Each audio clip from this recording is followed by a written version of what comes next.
In this video, I'm hoping to show you how I expect and would like you to take photographs of your three-dimensional work. So what you're looking at here is this little plush toy that I'm going to have act as my project that I'm presenting, as well as this gray airplane blanket that I have laid out. Two very important things when you're taking this is a good light source and a neutral backdrop. So this airplane blanket is my backdrop right now. I'm not going to complete this video using that. I'm just showing you one of a few options that you have. So a backdrop will ideally be something of neutral color, solid, no patterns, and something that you can lay flat. So notice that I took good care to make sure this is completely flat. There's very few wrinkles. Obviously some of them we won't be able to completely get rid of, as long as I can see that you didn't just throw a blanket in there with wrinkles galore. This is a little dark for my liking, this gray color, even though the light is shining on it and making it look not so bad. I really prefer more of maybe a white or a lighter gray or a light brown, but neutral is the key, not like bright greens or purples or anything like that. What you can see is that this blanket is laid out on the floor and then it kind of curves up along the wall, and I'm just having it resting on this windowsill back here. So if you need to, you can always maybe like tape it or thumbtack it to the wall. What you can also do, and another option for a backdrop, is I have these 4 pieces of printer paper taped together, as you can see, just to make it larger. A small piece won't be big enough. If connecting your backdrop to the wall is not going to be possible, you can always just hold it up with your hand like this while you're taking the photographs with the other hand. I've done that in the past. It's been successful. It's just going to probably take a little bit more concentration to make sure your extra hand is not shaking or anything like that, and making sure it's nice and centered. So I'll be going over that in just a second. For this demonstration, I'm actually not going to be using this. I do have a white poster board that I plan to use. It does have a few marks on it and a few staples poking back. It's actually the back of something that I had made in the past. It's not ideal, but it's a lot better than nothing.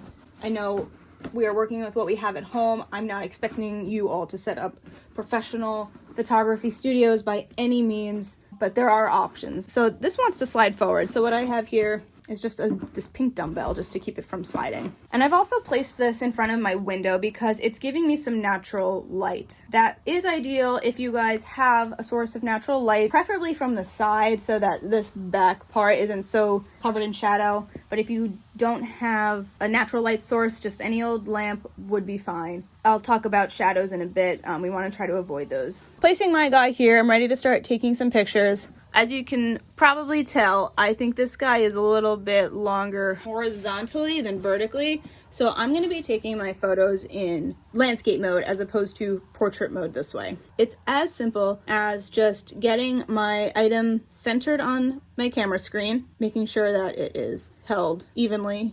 But, you know, I think a lot of cameras nowadays have that grid so you can make sure that it is a little even going across. I don't want to be too close because I don't want to cut parts of it off. I don't want to be too far away because then I lose detail. I want to make sure that it is centered with a nice little border around the edge. Just an even amount of space on both the top, bottom, left, and right. I'm also holding it almost directly in front of my object, a tiny bit above. I don't want to be too low. I know this is hard to see the camera, but I also don't want to be too high up. All right, so going back to center, making sure I'm holding my phone nice and still. It's pretty even. Just snap a photo. You can always snap a few. That way you can go back in and review which one you like the best. And since this is 3D, remember I am gonna want to see multiple angles. So this is my side view.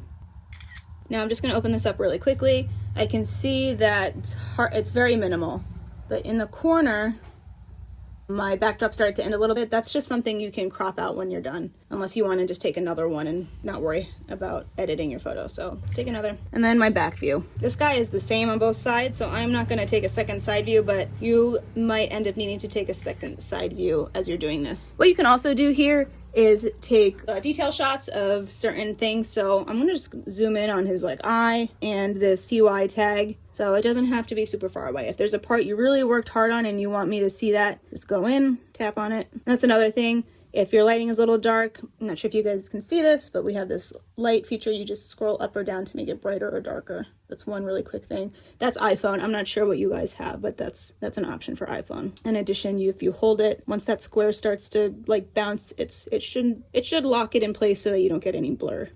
Another photo. So I've taken my 4 photos, and don't forget, I still need proof that this is yours, which, just for the sake of humoring me, take your signature tag and just take a quick snapshot of your project next to the signature. This one doesn't have to look nice. Just going to show me that, okay, that's the same project with the signature tag next to it. One more thing that you can do before submitting your photos, if your camera isn't the greatest, oh, that's weird, I can see myself in the reflection of the phone. If your camera maybe didn't pick up the colors as nicely as you would have liked, you can always edit, have this auto enhance. I did a little bit, I still want it to be a little brighter. I'm gonna pick up the exposure a bit. That's not bad, yeah, because we wanna pick up all those fine details. I know our works probably won't be colored at first, but it'll just get us used to when we do have colored works to document. And remember, you can always crop parts of your image out. So I'm just gonna crop a tiny bit off just because I think it makes it look a little bit more centered. And I'm done, and this is ready to be submitted.